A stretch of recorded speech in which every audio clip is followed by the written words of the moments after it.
Okay, today we're going to do a video on Pitman arm servicing. You had some task sheets to do regarding that. So let's talk about a couple of different styles of Pitman arms. This one is called the pinch bolt style. So the bolt is not in it, but there's a bolt hole all the way through here. It's split here in the middle. Bolt hole comes out the other side. So once this one is installed, there is a groove in the center part of this sector shaft that the bolt passes through that helps hold it on, because it's in like a little channel there so that it can't slip out and off of here very easy. It's kind of hard to see it, but there's actually splines out here. There's a ring machined around it in the middle and splines on the inner part. So in that low spot where it's machined out, the bolt passes through to keep it from coming off. We have a tool that's made to remove this type of Pitman arm, because once this is all tightened down, it gets stuck on there, and this has to kind of expand for it to be able to come off. You'll see people take a chisel and a hammer and try to drive a chisel in there, and it just keeps popping out. That's not a very good way to do it. Some people might try to use a pry bar. Once again, doesn't work real well. This is the proper tool for that. So it's like, kind of has a wedge or a chisel type made to the end of it here. These actually go into the bolt holes.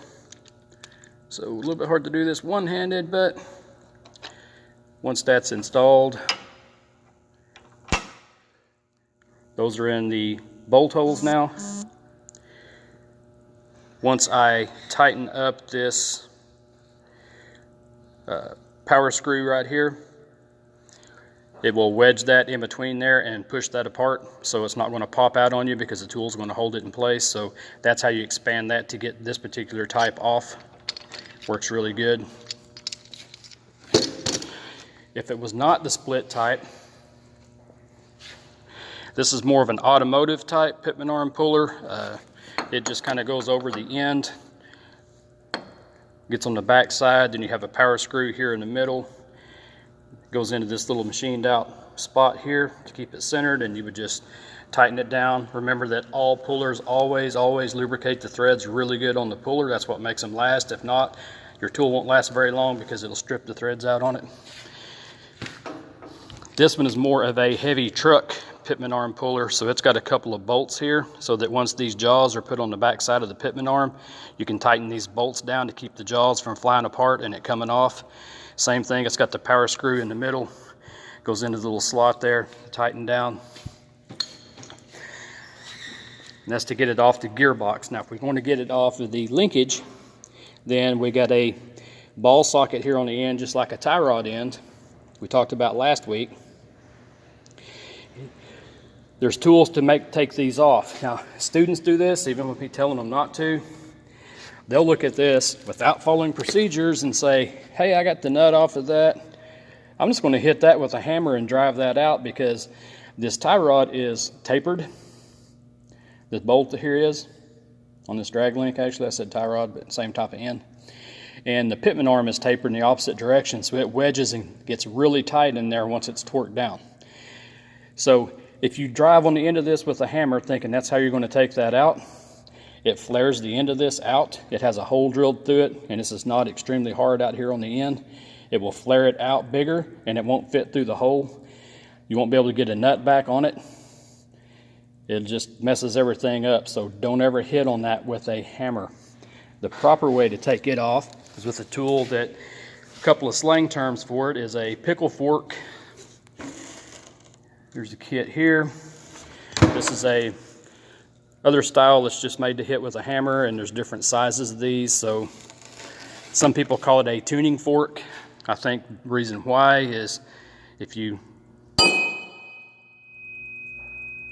it kind of has some harmonics to it, but anyway, I guess that's why they would call it a tuning fork. But it just goes in between here. Same thing, it's got a wedge. As you beat the hammer in there, it forces that out of there, and it'll like fly apart and pop out.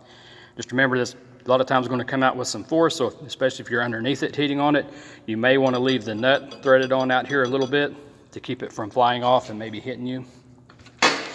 This particular type is the one I like. Has the different sizes here for the different ones. You can use this one, screw it on there and hit it with the hammer like the other one I showed you, but the preferred method I think should be put this in the air hammer, and it will like force it apart where you're not swinging a hammer with it. And same thing, the little forks thread onto there. You just put it in your air hammer, put it up there, hit the trigger, and it drives in and just pops it apart. It's really fast and efficient that way. Just remember that when you take this apart that way, it's going to destroy this rubber boot right here that keeps the grease in and the dirt and stuff out, so you won't be able to reuse that. But you're not really supposed to reuse any front end parts anyway. And like the bolts that connect them, you're not supposed to reuse those. They're kind of a one-use thing.